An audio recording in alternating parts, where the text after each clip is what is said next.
방송에서 제공하는 투자 정보는 투자 판단에 대한 조언입니다. 방송에서 제공하는 주식의 가치, 가격 상승 및 가격 하락에 대해서는 방송사에서 보장하지 않습니다.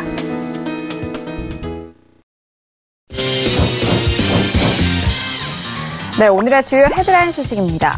여당이 증권거래세 폐지 또는 인하 문제에 대해 정부와 협의를 거쳐 종합적으로 검토하겠다고 밝혔습니다. 이에 따라 증권거래세 개편에 대한 증권가의 기대감도 커지고 있습니다. 한국 토요타가 소비자를 기만한 부당 광고 혐의로 공정위에 적발됐습니다. 미국에서 안전도 우수 평가를 받은 차량과 국내 판매 차량이 같은 것처럼 허위 광고를 한 것으로 공정위는 한국 토요타에 광고 중지 명령과 함께 8억 1,700만 원의 과징금을 부과했습니다. 호텔신라가 새로운 호텔 브랜드를 선보이며 본격적인 국외 호텔 사업을 추진합니다. 이번 사업은 단독 브랜드를 내건 위탁 경영 방식으로 호텔신라는 이르면 올해 말 베트남 다낭을 시작으로 미국과 중국 등 해외 10여 곳에 진출할 계획이라고 밝혔습니다.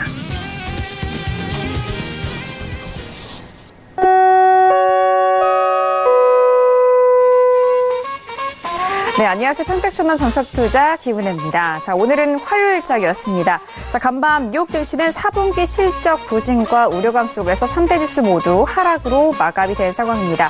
이번 주에는 굵직한 기업들의 실적 발표가 예정되어 있는데요. 실적 조정도 하향으로 좀 조정이 된 상황 속에서 이런 투자 심리가 좀 압박이 된 상황입니다. 하지만 우리 시장은 좀 달랐습니다. 중국의 중앙은행인 인민은행에서 경기 부양에 대한 확실한 언급을 이어갔고 이에 시장의 투자 심리를 좀 회복을 하는 모습이었는데요. 우리 시장은 양시장 모두 외국인과 기관의 동반 순매수세 속에서 1% 넘는 상승으로 마무리가 됐습니다. 다만 새벽에 있을 브렉시트 승인 투표 결과가 우리 시장의 또 다른 변수로 작용할 것 같은데요. 일단 가능성에 대한 부분은 부결에 대해서 좀 높긴 합니다만 우리 시장이 받게 될 영향은 아직은 여전히 불확실성이 남아있는 상황입니다. 이렇게 시장은 내적인 재료보다는 외적인 재료로 좀 움직이고 있는 상황인데요. 오늘도 정석투자와 함께 하시면서 오늘 시장에 대한 정리와 그리고 내일 시장에 대한 대응 전략까지도 꼼꼼하게 확인해 보시길 바라겠습니다. 그럼 오늘 시장 흐름 다시 한번 정리합니다. 시사해 보시죠. 네, 오늘 코스피 지수는 전일 대비 1.58% 상승한 2097.18의 장을 마칩니다. 수급 상황 확인합니다. 기관과 외국인의 동반 순매수, 반면 개인 홀로 순매도 이어갑니다. 코스피 시가총액 상위 종목 확인합니다. 대부분의 상위 종목들 오늘 상승세 이어갑니다. 삼성전자를 비롯한 SK하이닉스, 현대차까지 올라오는데요. 삼성전자는 2% 넘는 강한 상승으로 41,100원에, SK하이닉스도 역시나 3% 넘는 상승으로 64,000원에 오늘장 마무리가 됐습니다. 계속해서 시가총액 상위 종목 확인합니다. LG화학 역시 연일 상승세 이어가면서 1.57% 상승한 35만 6천 원에, 포스코 역시나 2% 넘는 상승으로 25만 6,500원에 오늘장 마무리가 됐습니다.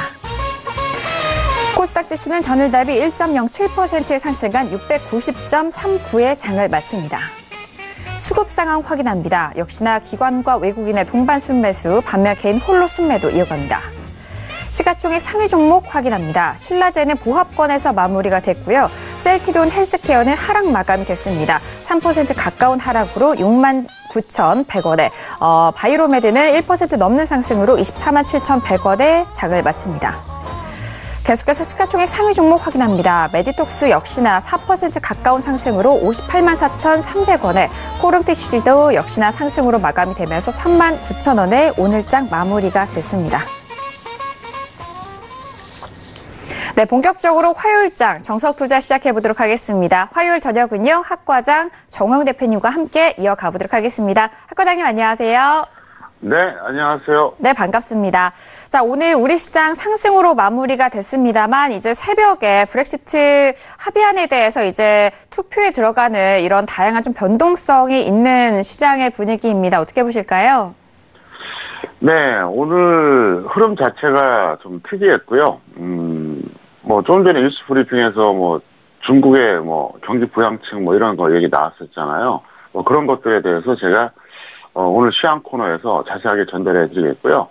제가 월화수목금 중에서 이제 제가 투자하는 게 월, 화, 금인데 사실 어떤 비중이라든가 이런 거 보면 똑같지는 않죠. 주식시장이 매일 똑같지 않으니까. 그런데 오늘은 상당히 중요할 것 같습니다.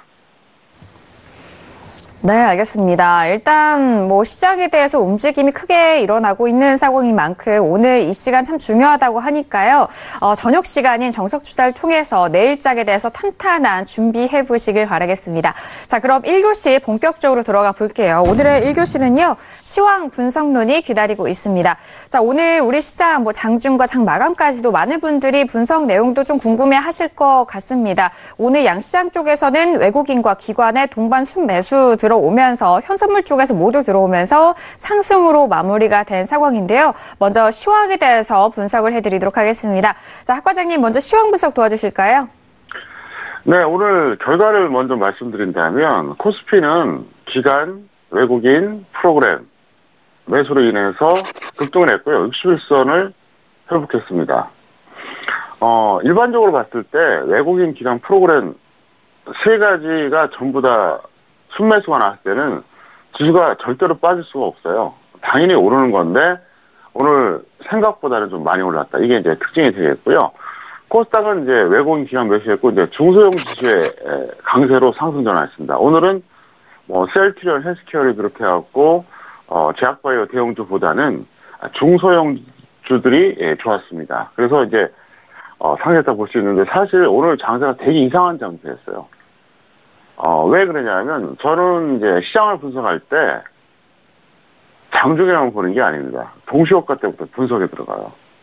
근데 동시효과 때, 제가 딱 흐름을 보고, 이거 오늘 이상한 날이 될 수도 있다, 이렇게 예상을 했었어요. 왜 그러냐면, 동시효과 상황에서 코스피 예상 지수는 마이너스였고요. 선물 예상 지수는 플러스였어요. 근데 그게 이제 보합권에서 그랬으면 이해를 하는데 그게 아니었어요.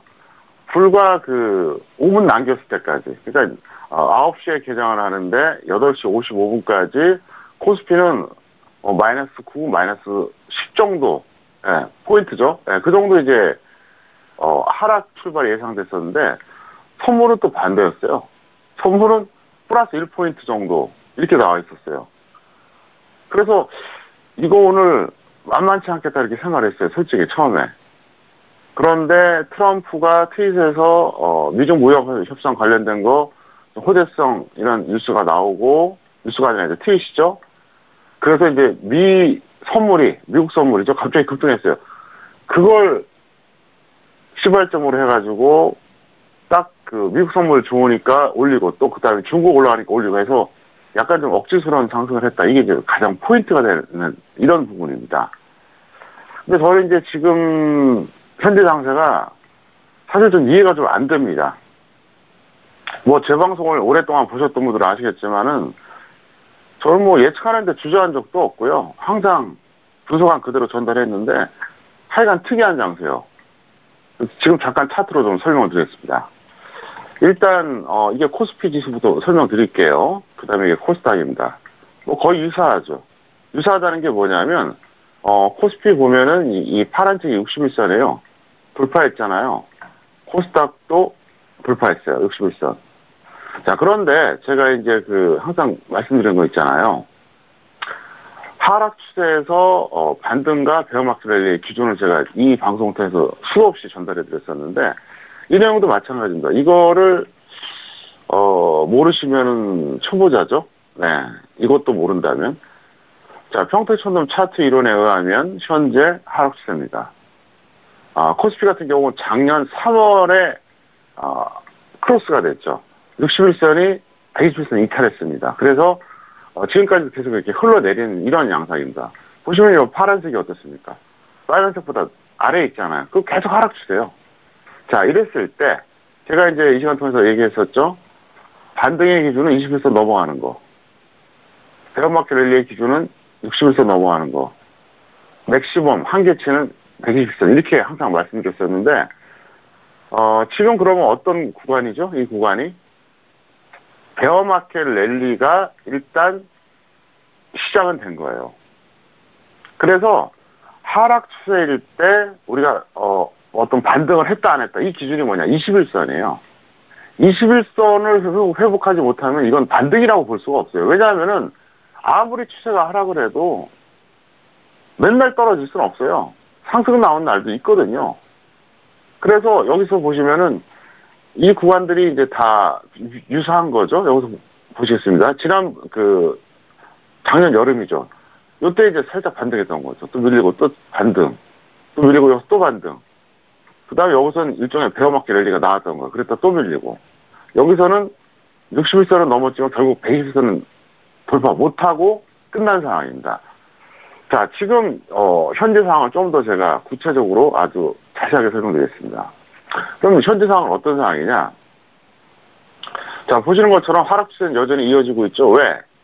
이걸 보시라고요. 빨간색 120선이 파란색 61선 위에 있잖아요. 뭐 이때도 그랬고요. 뭐 현재도 그래요. 똑같아요. 이거는 변함이 없어요. 그러니까 추세가 하락이라고 하는 것은 전혀 변함이 없어요. 오히려 지금 이격이 더 넓어지고 있어요. 두 라인의 간격을 보면 어떻습니까? 지난 11월, 12월보다 현재 1월이 더 넓어져요. 자, 그런데 여기서 보시면 일단 여기서 한번 반등 나왔죠? 밀리고요. 또 반등 또 나왔어요. 그 다음에 밀리고 또 반등 또 나왔어요. 그 다음에 또 여기서 밀렸죠? 또 반등 나오고. 자, 지난 11월과 12월은 뭐냐? 딱 반등 수준에서 끝났다는 얘기예요. 21선 넘어갔다가 밀렸다. 넘어갔다가 밀렸다. 그리고 나서 이제 1월 들어서 또 여기서 올라온 거예요. 여기서 또 한번 20선 넘어갔는데 중요한 포인트가 뭐냐? 바로 여기입니다. 어쨌든 61선을 넘어갔다는 얘기예요. 그럼 이제부터는 어떤 싸움이 될까요? 베어마켓 랠리가 시작된 건 맞아요. 여기서 어디까지 올라가냐? 이거예요. 아니 바로 꺾이느냐? 그런데 베어마켓 랠리라고 하는 것은 한계가 있습니다. 우리가 강세장을 불마켓이라고 그럽니다. 불마켓. 약세장을 베어마켓이라고 그래요.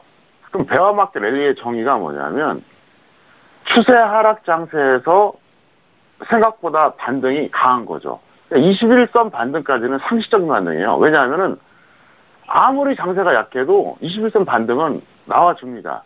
반대로, 정반대로 아무리 강세장이라 그래도 21선 이탈이 나오잖아요. 원리가 똑같은 거예요. 주식시장은 이건 기본 원리예요. 보실까요? 자, 이거는 2017년 그때 이제 상황인데요. 보세요. 어떻습니까? 자, 여기서 보여드릴게요. 분명히 상승 추세 맞죠? 어떻습니까? 21선 이탈이 나와요, 안 나와요? 나온다니까요. 자, 여기서 나왔죠? 여기서 나왔죠? 여기서. 계속 나와요.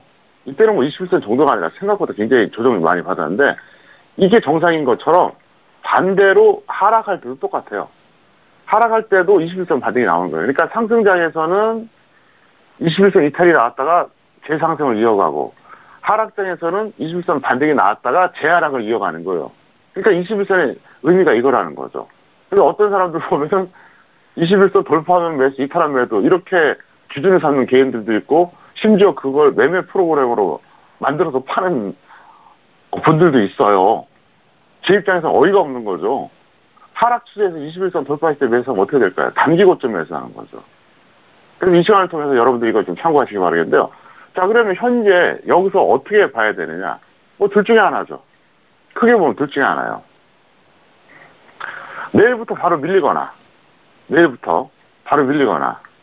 아니면 이게 더 간다고 해도 여기를 돌파하기는 상당히 어려워요. 왜? 베어마켓 랠리이기 때문에 그래요. 베어마켓 랠리. 하락 추세 선상에서 반등하는 게 조금 더 강한 게 바로 베어마켓 랠리예요. 그래서 21선을 돌파해 주는 거는 그냥 반등, 61선 돌파하는 건 베어마켓 랠리의 시작. 근데 120선을 뚫고 계속 간다. 그럼 베어마켓이 아니죠. 그건 추세 전환일 때만 가능해요. 물론 차트를 보다 보면 여러분들이 10년, 20년 차트를 보세요. 그러면 이런 상황에서 120선 뚫고 또 계속 갈 수가 있어요. 그럼 어떻게 될까요? 한 2달, 3달 뒤에는 상승 추세로 전환되죠. 그럴 수도 있어요. 다만 지금 모든 상황을 비춰볼 때 그럴 가능성이 희박하다는 거예요. 0%에 가까워요. 0%. 그러니까 지수가 지금 하락 추세인데 여기서 만약에 120선 뚫고 계속 한 2달, 3달 가잖아요. 그럼 결국 상승 추세로 전환이 됩니다. 상승 추세 전환의 기준이 뭐죠? 61선이 120선 돌파하는 거예요. 근데 그러기엔 모든 상황을 봤을 때 그거는 거의 불가능에 가깝다는 거예요. 그러면 상승 추세로 전환은 어렵다고 봤을 때는 뻔한 거죠. 여기서 내일부터 하락하던가 아니면 121선 돌파 못하고 하락하는가. 그것밖에 없다는 거예요. 그리고 지금 장세 특징을 또 하나 말씀드린다 그러면 지난 9월하고 유사해요. 왜 유사하냐면 그때 여러분 기억하십니까? 제가 그때 방송에서 고백을 했잖아요. 제가 8월 하순에도 한번 골탕을 먹었는데 9월 하순에 또 한번 골탕을 먹고 있습니다. 이 평택촌 놈이 이 지수 예측에 정말 달인이라고 스스로 자부하는 이 평택촌 놈이 이렇게 두 번 골탕 먹기도 어렵다 이렇게 얘기했잖아요. 이건 시장이 비정상이다. 저는 시장이 정상이면 웬만해서는 안 틀려요. 저를 오랫동안 보셨던 분들은 아시겠지만 정말 소름 끼치게 적중하거나 거의 오차가 없어요. 그럼 뭐 저의 매니아들은 다 알아요. 근거까지 남기거든요. 근데 어떤 일이 발생했냐. 올해 들어서 이날이었어요.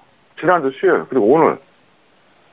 아무리 생각해도 내가 정말 이해가 안 될 정도로 제가 지금 엇박자를 탔습니다. 틀렸어요. 그래서 지난주 수요일하고 이번 주 화요일에 사실 손실이 좀 크게 났습니다. 저는 손실이 났을 땐 났다고 얘기합니다. 거짓말 절대 안 합니다. 대신 수익 났을 때 또 수익 났다고 얘기하고요. 이상한 사람들처럼 10개 중에 한두 개 적중했을 때 그거 홍보하고 틀린 거 말도 안 하고 그렇게 전 비열하거나 얄미하지 않습니다. 그래서 지금 공개적으로 얘기하잖아요. 지난주 수요일 오늘 그리고 제가 손실이 좀 크게 났었다. 근데 왜 이 말씀 드리냐. 제가 뭔가 이 예측했던 게 엇박자가 나고 손실이 났을 때는 기회라고 보시면 돼요. 왜? 전 에버리지가 있거든요. 저는 나름대로 분석 틀이 있는데 그래서 지금 현재 이 얘기를 왜 해주냐. 앞선 부분하고 지금 얘기를 잘 여러분들이 한번 잘 해석을 해서 잘 활용하시다 하시라는 이런 의미에서 말씀드린 거예요. 어쨌든 제가 볼 때는 현재 상태가 지난 9월과 매우 유사하다. 이 점을 분명히 말씀드리겠습니다. 네, 먼저 오늘 시장에 대해서 더욱더 구체적으로 분석을 해주셨습니다. 먼저 코스피 지수 같은 경우에는 외국인과 기관 그리고 프로그램 매수세 속에서 급등하면서 61선이 회복이 된 상황이고요. 코스피 지수 자체로 차트상으로도 앞으로의 흐름과 전망에 대해서 다시 한번 좀 짚어드렸습니다. 그리고 코스닥 시장 역시나 외국인과 기관 매수와 그리고 중소형 지수의 강세로 상승으로 전환이 되면서 역시나 1% 넘는 상승으로 마무리가 됐고요. 저희 방송 계속해서 꾸준하게 함께 하셨던 시청자분들이라면 지난 9월 장세와 좀 유사한 흐름이 일어나고 있다라는 그 말씀 속에서 함께 좀 참고를 해보시길 바라겠습니다. 자, 그렇다면 오늘 시장 안에서 관심 있게 보신 종목들도 만나보도록 하겠습니다. 학 과장님, 어떤 종목들 좀 주요로 보셨을까요? 네, 락앤락과 LG이노텍 두 종목을 준비했고요. 종목에 대해서는 간단하게 제가 설명을 드리겠습니다. 입니다. 자, 오늘장 관심 종목은 락앤락과 그리고 LG 이노텍 두 가지 종목을 또 꼽아주셨습니다. 구체적으로 분석도 들어볼까요? 네, 락앤락은 보유자는 매도 후에 관망하시고요. 미보유자도 관망입니다. 왜 그런지 차트로 잠깐 설명드리겠습니다. 이 종목은 지난 10월 하순에 저점 찍고 현재 계속 올라가고 있어요. 올해 1월 초에 2000선이 다시 깨졌을 때도 이 종목 계속 갔죠. 근데 저는 이쯤 되면 충분히 반등 나왔다고 봐요. 그래서 더 이상 욕심내지 말고 던지라는 거죠. 그리고 이제 락앤락에 대해서는 제가 이미 이거는 정말 7, 8년 전부터 얘기했었어요. 이게 왜 올라간지 아십니까? 중국 관련주라고 해서 올라간 거예요. 그래서 그 당시에 엄청나게 올라갔었죠. 지금 생각하면 상상을 초월하죠. 왜냐면 거의 5만 원 정도까지 갔었으니까. 그랬다가 이제 지난 2015년, 16년 때 이제 15,000원 라인을 깬 적이 있었어요. 근데 왜 제가 그때 이걸 경고했었냐면 이게 중국 관련주라고 해서 올라갔는데 전 사실 어이가 없었어요. 락앤락이 뭐 만드는 회사인지 아시죠? 집에서 싱크대에서 쓰는 이렇게 무슨 음식이라든가 요리한 거 이렇게 담는 플라스틱 용기 만드는 회사잖아요. 중국을 무시하면 안 돼요. 그거 중국이 못 만들 것 같습니까? 금방 만들어요. 무슨 얘기냐? 반도체가 그나마 우리나라 수출에 효과를 엄청난 어떤 결과를 나타낸 이유 중에 하나가 뭐냐면 중국이 못 따라왔기 때문에 그래요. 그 기술력이 못 따라와서. 그러니까 중국 관련주라고 하지만 락앤락 정도의 그 정도 수준의 제품을 중국이 못 만들까요? 그래서 저는 그때도 그렇게 얘기했어요. 이거 중국 관련주라고 너무 기대하지 말라고. 금방 따라올 거라고. 그러더니 이렇게 내려갔잖아요. 그리고 나서 장이 좋았을 때, 그러니까 이제 2017년, 18년 요때, 특히 특히 2017년이었죠. 이때 뭔가 좀 조짐이 있었어요. 아주 그냥 큰 흐름이 나왔는데, 그러고 나서는 어때요? 여지없이 박살났잖아요. 또 깨지는 거예요. 그러고 나서 이제 반등난, 이제는 더 이상 볼 필요 없다 설명드렸고, 그 다음에 이제 LG 이노텍을 한번 보겠습니다. 자, LG 이노텍은 이건 보유자는 홀딩을 매도하시고요. 조금 더 홀딩을. 그러니까 지금 바로 던지지 말아달라. 미보자 조정식 매수인데, LG 이노텍도 이것도 이 방송 매니아들은 다 알걸요? 제가 얼마나 얘기했습니까? 기억나세요? 2017년에 18만 원일 때 주식선물 매도하라 그랬잖아요. 그러고 나서 이게 얼마까지 빠졌어요? 무지막지하게 빠졌죠. 거의 뭐 한 8만 원 초반까지 빠졌어요. 완전히 박살이 났죠. 그러니까 9만 원이 반토막 난 거잖아요. 그러니까 이때 라인이 18만 원이었어요. 18만 원 실제로 넘어갔었죠. 그리고 여기 라인이 이제 9만 원이에요. 무슨 얘기냐? 이거는 뭐 물론 주식선물을 뭐 중장기 추세를 할 수는 없겠지만 반토막이 났다고 하는 것은 이제 엄청난 어떤 좋은 결과가 있겠다 그런 얘기인데, 그러고 나서 작년에 여기서 또 얘기했어요. 제가 또 들어가라고. 어쨌든 LG이노텍은 이 방송 매니아들은 다 압니다. 2017년에 그때 그러니까 한 8, 9월이었죠. 한번 여러분들이 VOD 찾아보세요. 제가 그랬나 안 그랬나. 그리고 작년 그때 이제 여름이었죠. 7, 8월에 그때도 또 얘기했어요. 주식선물 매도를 크게 수익 날 거라고. 그래서 지금 엄청나게 이제 하락했는데, 여기서 바로 던지기에는 좀 아까워요. 지금까지 안 던졌다면은 좀 더 버텨보시라는 거죠. 그리고 만약에 이 종목이 이제 5일선을 이탈하면 한번 단기 매매해도 큰 문제는 없겠다. 이 정도로 말씀드리겠습니다. 네, 오늘장 관심 종목은 두 가지 종목에 대해서 알아봤습니다. 락앤락과 그리고 LG 이노텍에 대해서 배워봤습니다. 먼저 락앤락 같은 경우는 중국 관련 소비주로도 많은 증권사에서도 좀 발표를 하고 있는 상황인데, 락앤락은요, 현재 보유자는 매도 이후에 관망이고요. 미보유자도 역시나 관망에 대한 의견을 주셨습니다. 자, 오늘 락앤락은 지금 현재 2만 원대 초반 돌파 이후에 오늘장은 6% 가깝게 좀 내려왔거든요. 이 부분 다시 한번 참고해 보시길 바라겠고요. LG 이노텍 같은 경우에는 정석투자 안에서 주식 선물 매도에 대한 부분으로 좀 다양한 정보를 전달해 드렸던 종목입니다. 자, 현재 LG 이노텍 같은 경우에는 오늘장은 4% 넘는 상승으로 9만 100원에 마감이 되는데요. 보유자는 조금 더 홀딩 이후에 매도에 대한 의견과 미보유자는 현재 가격대 조정 시 매수에 대한 의견까지도 참고해 보시길 바라겠습니다. 자, 이렇게 오늘 화요일 저녁 1교시였습니다. 시황 분석론까지 정리를 해드렸습니다. 네, 2교시로 넘어가 볼까요? 오늘의 2교시는 종목의 역사 시간입니다. 자, 어제장에도 말씀을 드렸듯이 월요일과 화요일 2교시는 교육 시간으로 여러분들에게 다양한 소식들과 그리고 구체적인 교육 내용을 전달을 해드리고 있는데요. 이번 종목의 역사 시간을 통해서는 한 종목에 대해서 이 전과 앞으로의 대응 방법, 이 역사를 좀 쭉 훑어보는 시간이 되겠습니다. 자, 학 과장님, 오늘은 어떤 종목에 대해서 종목의 역사 시간 풀어주실까요? 네, 오늘은 삼성전자입니다. 2012년의 삼성전자 예측과 결과입니다. 이 내용은 여러분들이 지금이라도 검색하면 찾아볼 수가 있어요. 제가 서울경제TV와 인연을 맺었던 게 2012년입니다. 그래서 몇 개월 나왔었고요. 그리고 2013년에 또 몇 개월 나왔었어요. 그러다가 한동안 이제 좀 쉬었죠. 푹 쉬었다 2017년에 다시 복귀를 한 겁니다. 무려 4년 만에 복귀해서 현재 이제 3년째 나오고 있는데, 2012년에 당시에 그 수익을 말하다라는 프로그램이 있었거든요. 거기서 제가 이제 교육시켰던 내용 중에 이 삼성전자에 대한 예측이 들어가 있습니다.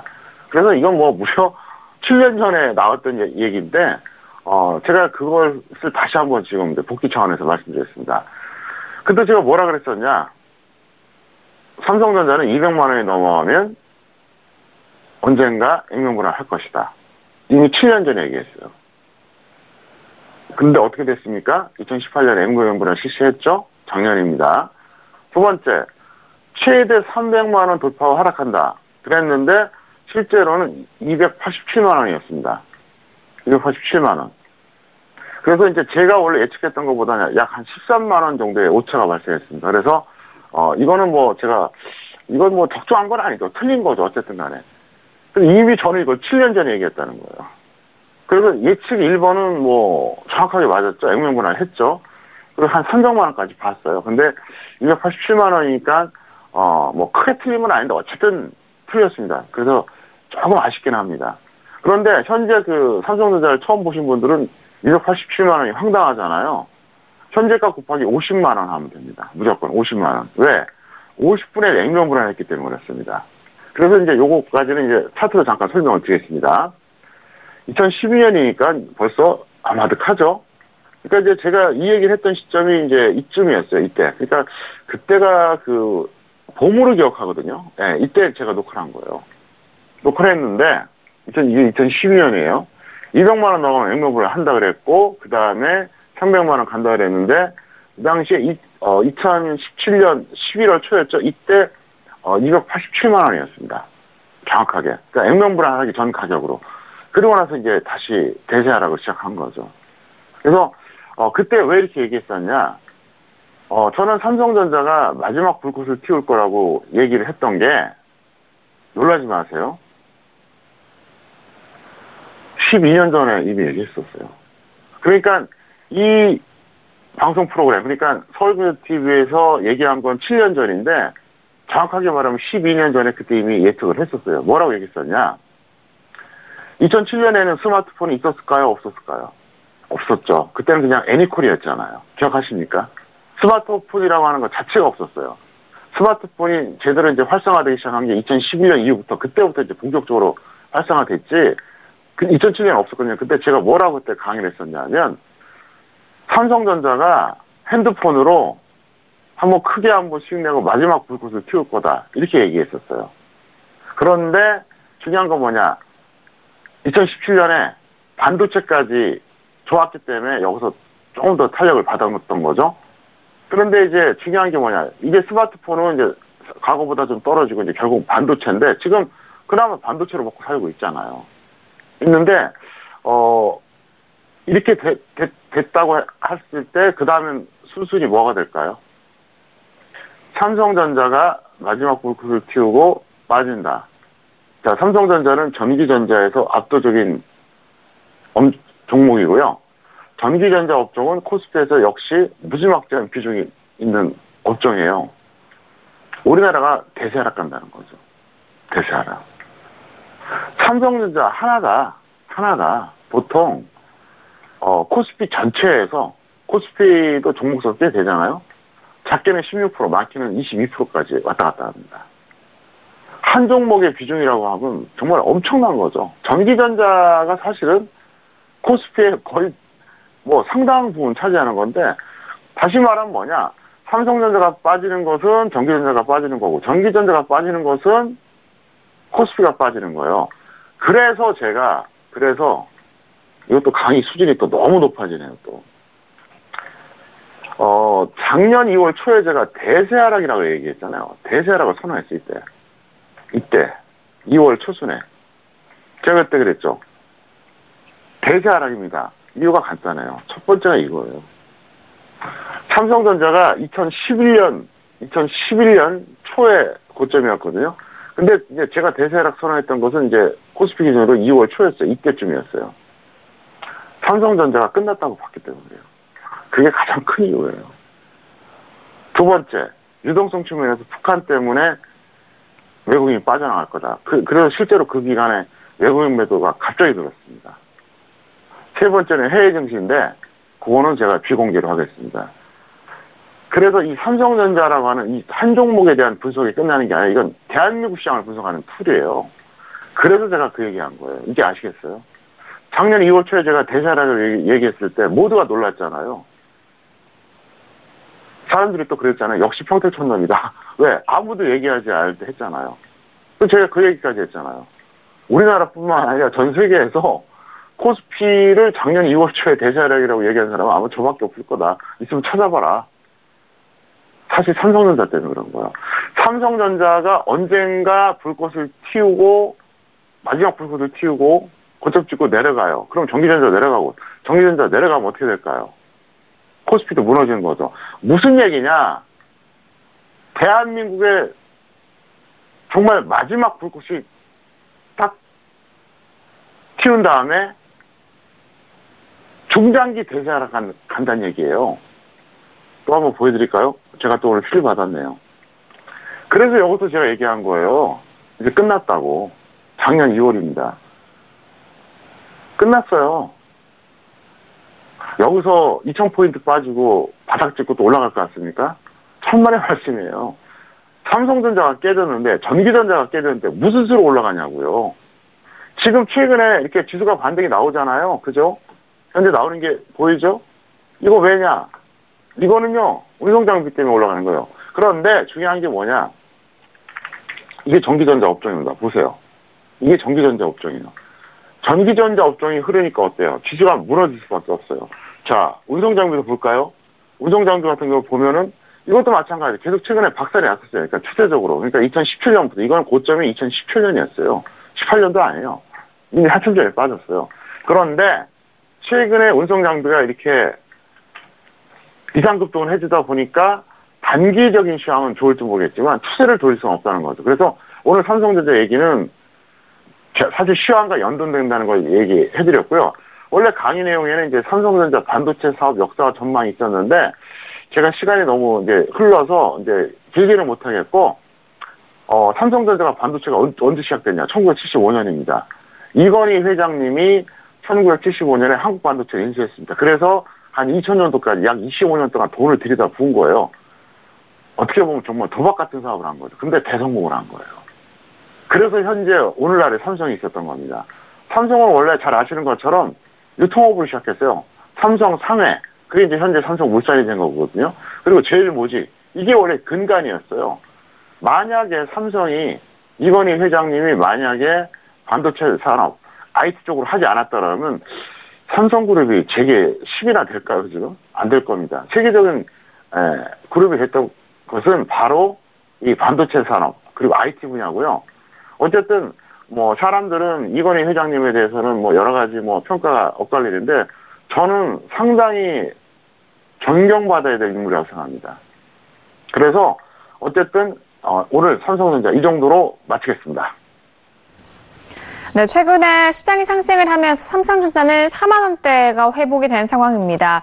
그리고 시장 안에서 워낙 또 비중이 큰 종목이기 때문에 삼성전자를 비롯한 전기전자 업종의 움직임에 따라서 지수에 대한 방향성과 그리고 상승의 이런 폭도 함께 좀 정해질 수도 있는데요. 그 부분 통해서 오늘 학부장님이 삼성전자에 대해서 좀 구체적으로 더욱더 꼼꼼하게 짚어드렸으니까요. 궁금하신 분들은 다시 한번 잘 참고를 해보시길 바라겠습니다. 자, 이어서 선생님 질문있을 시간으로 넘어가 볼게요. 오늘도 다양한 질문들 많이들 접수해 주셨고요. 첫 번째 질문부터 확인해 보도록 하겠습니다. 자, 끝자리 9637님의 질문인데요. 바이넥스를 매수가 13,000원에 비중 30% 질문 주셨습니다. 자, 오늘장의 바이넥스 오늘의 종가는요, 약보합 마감이고요. 11,550원에 마감이 됐습니다. 자, 지금 손실을 보고 계신 상황인데요. 학 과장님은 어떻게 보실까요? 네, F학점이고요. 거의 엽기적인 추격 매수와 손절 비실행이 문제고요. 본도 또는 마이너스 20% 매도에 감안하시기 바랍니다. 차트 잠깐 보시겠습니다. 이거 웬만하면 말씀 안 드리는데 이거 드려야 돼요. 정말 일부러 이렇게 하려고 해도 못해요. 어떻게 이렇게 최고점, 단기적으로 최고점을 또 이걸 따라잡는지 이건 정말 아닙니다. 일부러 이렇게 하려고 해도 못합니다. 이분은 주식 선물해야 돼요. 아마 주식 선물 하시면 큰 수익이 날 겁니다. 그래서 현물에서 파생으로 좀 전공을 좀 바꿔라. 이렇게 제가 정말 진정 어린 조언을 하고 싶습니다. 네, 바이넥스 같은 경우에는 F학점 확인했습니다. 좀 아쉬운 상황인데요. 본전 또는 손절은 마이너스 20% 매도 이후에 관망에 대한 의견 참고하시길 바라겠습니다. 다음 질문도 확인해 볼게요. 끝자리 5509님의 질문입니다. 오파스넷을 매수가 13,000원에 비중 80% 질문 주셨습니다. 자, 오늘 오파스넷 오늘의 종가는요. 오늘 보합권 마감이고요. 12,800원 마감이 됐습니다. 거의 매수가 근처인 상황인데요. 학 과장님 어떻게 보실까요? 네, D학점이고요. 이분도 사실상 추격 매수를 하셨는데 앞선 분보다는 좀 덜 심하지만 D학점이고요. 다소 늦었어요. 그래서 손절 마이너스 수익 플러스 10% 단기 매매로 접근하시길 바라겠습니다. 네, 오파스넷 같은 경우는 D학점 확인이 됐습니다. 손절은 마이너스 5%와 수익은 10% 매도 이후에 재매수 의견 확인해 보시길 바라겠습니다. 다음 질문도 확인해 볼까요? 다음 질문은요. 끝자리 9483님의 질문입니다. 모트렉스를 매수가 5,900원에 비중 40% 질문 주셨습니다. 자, 오늘 장에 모트렉스 오늘의 종가는요, 2% 넘게 올라오면서 4,400원에 마감이 됐습니다. 아, 손실이 꽤 크신데, 학 과장님 어떻게 보실까요? 네, F학점이고요. 이분은 매수한 가격이나 보유한 전략이나 총체적으로 문제예요. 이분은 마인드가 그거예요. 절대로 나는 손해보고 팔지 않겠다. 그겁니다. 그래서 이분은 일시적인 추가 매수를 하시고요. 평균가 또는 이제 기준가 손절을 좀 하시기 바라겠는데, 제가 늘 말씀드리잖아요. 가끔 그런 사람들이 있어요. 나는 죽어도 손해보고 못 팔아. 그럼 주식 투자하지 마세요. 주식 투자는 위험자산이에요. 손해를 감수하되 크게 벌겠다고 하는 사람은 이게 주식이에요. 손해보고 팔 생각이 없으면 그냥 예금이나 그냥 하시면 돼요. 아마 그런 분들은 채권도 불안해서 못할걸요? 채권도 아마 회사채는 못하고 국채는 할 겁니다. 주식 투자는 위험을 감수하되 큰 수익을 보겠다. 이런 어떤 마인드가 있어서 하는 건데, 손해보고 못 팔겠다. 그러면 아예 투자를 하지 말아달라. 이렇게 분명히 말씀드리겠습니다. 네, 모트렉스 같은 경우에 F학점 확인이 됐습니다. 일시적으로 추가 매수 이후에 비중 좀 늘리시고 평균가 또는 기준가에 대해서 손절에 대한 의견 주셨으니까요. 다시 한번 꼼꼼하게 확인을 해보시길 바라겠습니다. 다음 질문도 확인해 볼게요. 끝자리 1218님의 질문입니다. 인스코비를 매수가 7,800원에 비중을 30% 질문 주셨습니다. 자, 오늘장 인스코비는 어떻게 흘러가고 있을까요? 오늘은 강보합이고요. 5,200원에 마감이 됐습니다. 아, 이분 또한 역시나 손실이 좀 크신 상황인데 어떻게 보실까요? 일단 디약점이고요. 왜 그러냐. 절대 고평가예요. 이게 적정주가 700원짜리입니다. 평택촌은 기술특허 적정주가에 의하면 이건 700원짜리고요. 매수가가 7,800원이니까 10배가 넘은 거죠. 그리고 손절 비실행이 문제입니다. 그래서 일시적인 추가 매수 후에 평균가 또는 기준가 손절하시기를 바랍니다. 네, 인스코비는 D학점 확인이 됐고요. 일시적 추가 매수 이후에 평균가 또는 기준가 손절에 대해서 참고해 보시길 바라겠습니다. 다음 질문도 바로 이어가 볼게요. 다음 질문은 끝자리 0386님의 질문이고요. GS글로벌을 매수가 3,000원에 비중 50% 질문 주셨습니다. GS글로벌 오늘장 종가 확인하죠. 오늘은 강보합 마감이고요. 2,615원에 마감이 됐습니다. 학 과장님은 이 종목 어떻게 보실까요? 네, 시약점이고요. 약간 성급한 매수가입니다. 그리고 손절을 하지 않았는데 본전 또는 손절 마이너스 20% 매도 후에 다시 한번 재매수 접근하시기 바랍니다. 왜 그러냐? 그래도 저평가에 되어 있기 때문에 그렇습니다. 근데 다만 이분은 좀 너무 성급했어요. 그래서 그 점을 말씀드립니다. 네, GS글로벌은 C약점 확인이 됐습니다. 본전 또는 손절은 마이너스 20% 매도 이후에 재매수 의견 참고하시길 바라겠습니다. 자, 다음 질문도 바로 이어가 볼게요. 끝자리 5327님의 질문이고요.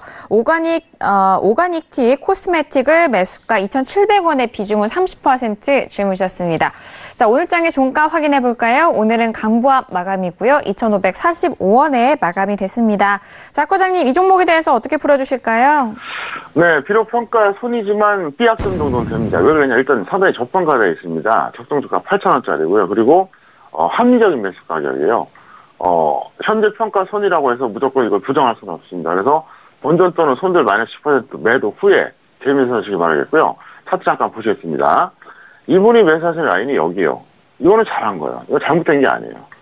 결과가 나쁘다고 해서 과정까지 무시할 수는 없거든요. 그래서 일단 이분은 잘하셨는데 이제 운이 좀 없었고요. 일단 대응하셨다가 다시 재매수하시길 바라겠습니다. 네, 오거니티 코스메틱은 B학점 확인됐습니다. 본전 또는 손절의 마이너스 10% 매도 이후에 재매수 노려보시길 바라겠습니다.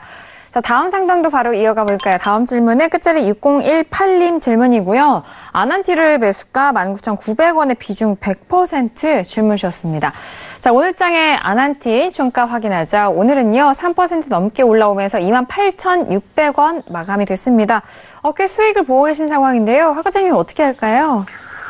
일단 수익 축하드리고요. C학점입니다. 왜 그러냐? 최상도 아니고 최악도 아니에요. 그러니까 아주 잘한 건 절대 아니고요. 그렇다고 아주 못한 것도 아닙니다. 그래서 일단 이 정도쯤 됐다 싶고요. 특시 매도 후에 확실한 조정 시 재매수하자. 이 정도로 정리해서 말씀드리겠습니다. 네, 아난티는 시약점 확인했습니다. 즉시 매도 이후에 지금 좀 목표가에 대해서 수익을 좀 가져가시고 이후에 확실한 조정 시 다시 재매수 노려보시길 바랄게요. 자, 오늘도 선생님 질문 있어요 시간을 통해서 다양한 질문들에 대한 상담을 꼼꼼하게 도와드렸습니다. 저희가 말씀드린 내용에 대해서는 투자 판단에 대한 조언이고요. 해당 상품의 가치와 수익률을 보장하지 않는다는 점 다시 한번 유의해 주시길 바라겠습니다.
네, 글로벌 시황 들어보는 시황센터 시간인데요. 바로 박나경 캐스터 전화 연결 통해서 다양한 외신 소식 들어보도록 하겠습니다. 박나경 캐스터.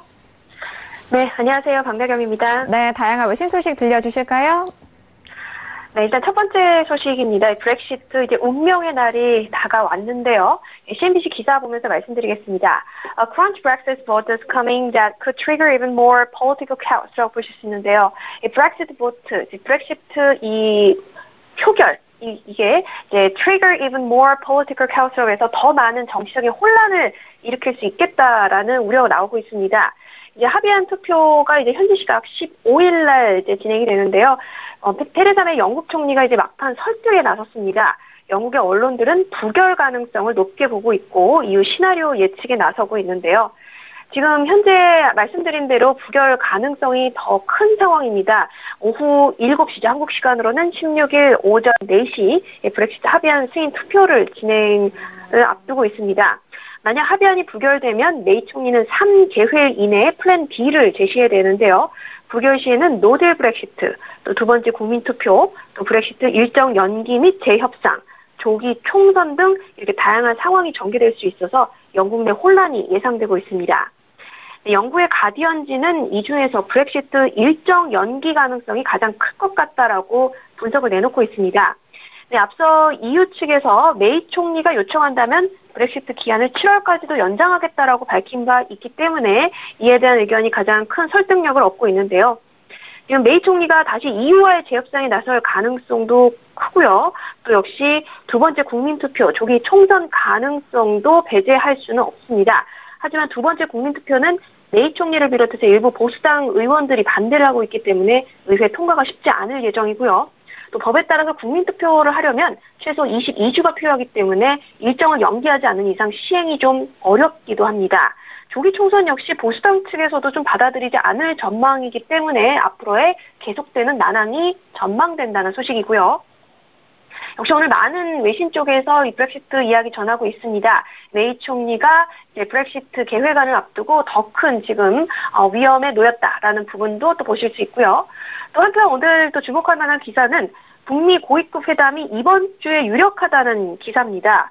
네, 김정은 북한 국무위원장과 트럼프 미국 대통령 2차 북미 이런 정상회담을 임박했다라는 관측이 쏟아지는 가운데 이번 주 이야기가 나오고 있습니다. 이 최선희 북한 외무성 부상이 베이징의 모습을 드러내면서 이렇게 비핵화 실무 협상을 재개할지도 모른다라는 이야기 나오고 있고요. 17일 미국 현지 시각입니다. 전후로 미국 워싱턴에서 열릴 것으로 지금 알려지고 있고요.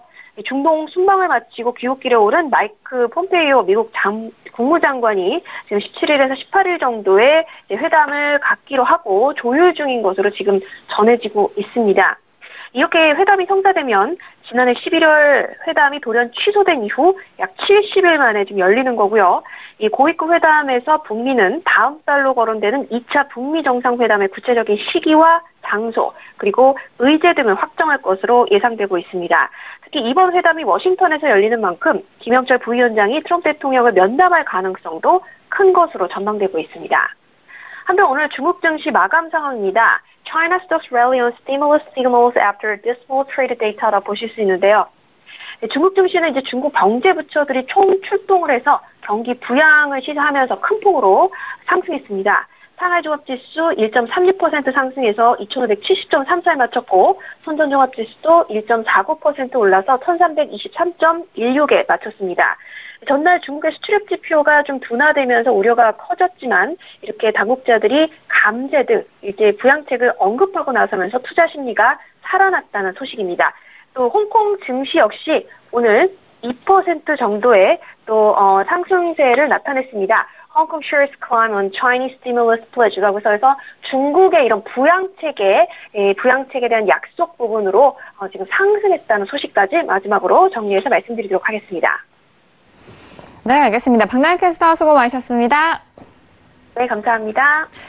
네, 역시나 이제 현지 시각으로는 15일 저녁 7시입니다. 우리 시각으로는 이제 넘어가는 새벽 4시에 이 브렉시트 합의안에 대해서 투표를 좀 시작하게 될 텐데 이 부분이 바로 우리 시장 시작 전에 일어난 일이라서 우리 시장에 대한 영향력이 좀 클 것으로 예상이 되고 있습니다. 그렇다면 내일 수요일장 우리 시장에 대한 전망도 이야기 나눠볼게요. 자, 학 과장님, 수요일장은 어떻게 보실까요? 네, 브렉시트 관련해서 영향이 크긴 할 겁니다. 하지만 역시 우리 시장은 미증시와 중국 증시가 포인트다 말씀드릴 수 있겠고요. 내일 시가는 미증시를 참고하시면 됩니다. 미국 증시 결과를 참고하시면 되겠고요. 장중은 역시 중국 증시입니다. 왜 이 말씀드리냐? 지금은 어떤 국내적인 요인에서는 한계는 왔어요. 운송 장비가 여기서 그나마 단기 반등을 지속시켜 준 건데 계속 올라갈 수는 없거든요. 그리고 한계치에 왔고요. 그 다음에 여러 가지 어떤 부속 요인을 감안해 보면 국내 요인은 이제 여기서 계속 가는 건 쉽지 않습니다. 다만 해외 증시에 따라서 아마 요동을 칠 것이라 생각하고 있고요. 그 다음에 야간 선물은 여기서 뭐 매수하면 안 되고요. 당연히 매도인데 뭐 마이너스 거니까 지금 뭐 특별히 언급할 게 없습니다. 그리고 중국의 경기 부양책 제가 해석을 좀 해드리겠습니다.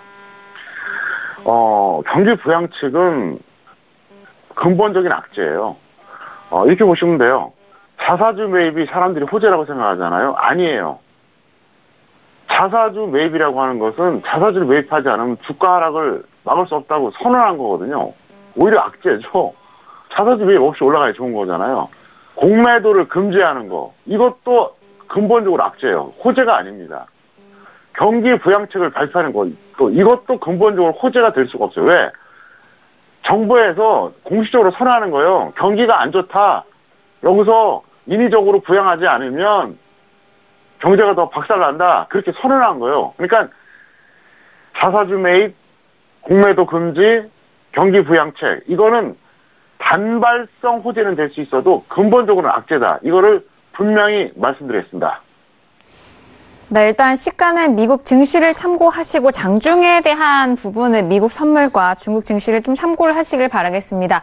그리고 부양책에 대한 부분과 시장의 상황에 따라서 각 정책들이 나오고 있는 이 부분에 대해서 어떠한 시그널로 시장을 좀 분석을 하고 바라봐야 되는지 그 부분도 팁도 전달을 해주셨으니까요. 다시 한번 참고를 해보시길 바라겠습니다. 자, 화요일 저녁 함께해 주신 학 과장님과는 여기서 인사 나누도록 하겠습니다. 학 과장님, 오늘 말씀도 감사합니다. 네, 감사합니다. 네, 오늘도 정석 투자를 통해서 다양한 소식들 전달을 해드렸습니다. 말씀드린 내용에 대해서는요, 투자 판단에 대한 조언이고요. 해당 상품의 가치와 수익률을 보장하지 않는다는 점 다시 한번 유의해 주시길 바라겠습니다. 오늘 저희가 준비한 소식과 내용은 여기까지고요. 저희는 내일 이 시간 10시에 다시 돌아오도록 하겠습니다. 함께 해주신 여러분, 오늘도 고맙습니다.